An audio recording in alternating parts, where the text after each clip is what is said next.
پانچویں چیز، اللہ تعالیٰ نے مسلمانوں کے لیے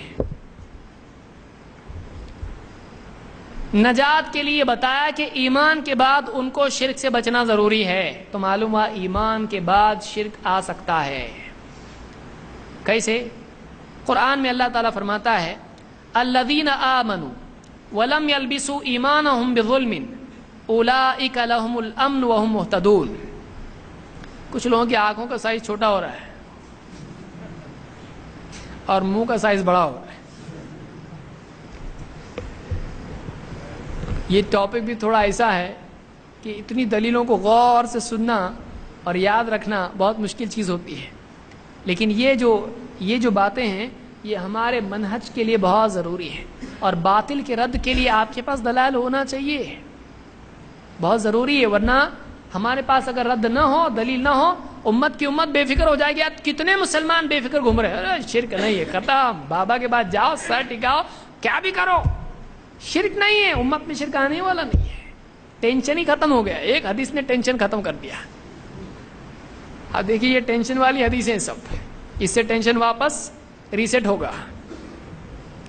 اللہ تعالیٰ قرآن کریم میں فرماتا ہے الذین آمنوا ولم یلبسوا ایمانہم بظلم، وہ لوگ جو ایمان لائے اور انہوں نے اپنے ایمان میں ظلم کی ملاوٹ نہیں کی، اولئک لہم الامن، انہی لوگوں کے لیے امن ہے، وہم مہتدون، اور یہی لوگ ہدایت یافتہ ہیں. سورہ الانعام آیت نمبر 82. کیا کیا یہاں پر ہے اس آیت میں دیکھیے. 2 چیزوں کا وعدہ ہے اور 2 چیزوں کا ارادہ کرنا پڑے گا. 2 چیزیں کرنی پڑیں گی، 2 چیزیں ملے گی. کیا ملے گا؟ امن ملے گا، اللہ کی طرف سے عذاب نہیں، دنیا میں بھی نہیں، آخرت میں بھی نہیں. عذاب نہیں چاہیے، امن چاہیے، ملے گا. اور ہدایت یافتہ ہونے کا لیبل کہ یہ ہدایت یافتہ ہے، اللہ کی طرف سے اس پر سکہ لگ جائے کہ یہ ہدایت یافتہ ہے. کسی کو چاہیے کیا کرنا پڑے گا؟ 2 کام کرنے پڑیں گے. نمبر 1 ایمان لانا، الذین آمنوا، کام ختم نہیں، دوسرا کام باقی ہے. 2 ولم یلبسوا ایمانہم بظلم، اور اپنے ایمان میں ظلم کی ملاوٹ نہیں کی. تو معلوم ہوا کہ ایک آدمی اگر ایمان لائے اور ایمان میں ظلم کی ملاوٹ کرے تو پھر اس کو امن ملے گا نہیں، اس کو وہ ہدایت یافتہ ہے نہیں. تو معلوم ہوا ایمان لانے کے بعد اس میں ظلم مل سکتا ہے کہ نہیں؟ مل سکتا ہے.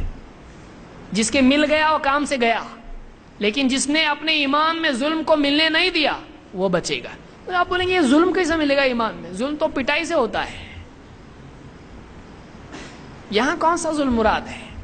آئیے دیکھتے ہیں. عبداللہ ابن مسعود رضی اللہ عنہ فرماتے ہیں لما نزلت هذه الآیہ، جب یہ آیت نازل ہوئی، کون سی جو میں نے پڑھی، الذین آمنوا ولم یلبسوا ایمانہم بظلم، جو لوگ ایمان لائے اور اپنے ایمان میں ظلم کو نہیں ملایا، شق ذلک علی اصحاب النبی صلی اللہ علیہ وسلم، تو یہ بات، یہ آیت صحابہ پر بہت بھاری ہوئی، بہت ٹینشن ہو گیا ان لوگوں کو. تو ظلم کچھ نہ کچھ تو ہر ایک سے ہو جاتا ہے، تو امن سے ہی محروم، ہدایت سے ہی محروم. ایمان کے بعد ظلم آ گیا زندگی میں، تھوڑا بھی ظلم کسی پہ کر دیا، امن اور ہدایت سے محروم ہو گیا آدمی. یہ بہت ٹینشن کی چیز ہے. شق ذلک علی اصحاب النبی صلی اللہ علیہ وسلم وقالوا اینا لم یظلم نفسہ، انہوں نے کہا ہم میں سے کون ہے جس سے ظلم نہیں ہوتا ہے، کون ہے جو اپنے آپ پر ظلم نہیں کرتا ہے، کس سے غلطی نہیں ہوتی ہے، کس سے حق تلفی نہیں ہوتی ہے. ہر ایک سے کچھ نہ کچھ کم زیادہ ہو جاتا ہے.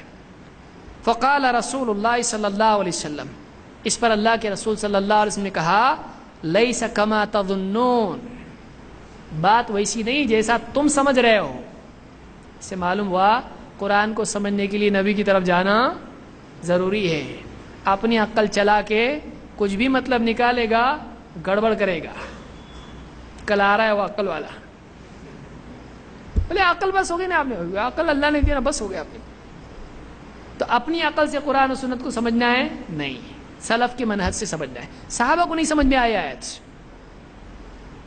آپ نے فرمایا لیس کما تظنون، جیسا تم سمجھے ویسا نہیں ہے. کیسا ہے؟ انما ہوا کما قال لقمان لابنہ، یہ ویسا ہے جیسا لقمان نے اپنے بیٹے سے کہا تھا. یہاں ظلم کہا جا رہا ہے، ایمان میں ظلم کو ملنے نہیں دیا تو بچیں گے. یہ ظلم کیا ہے؟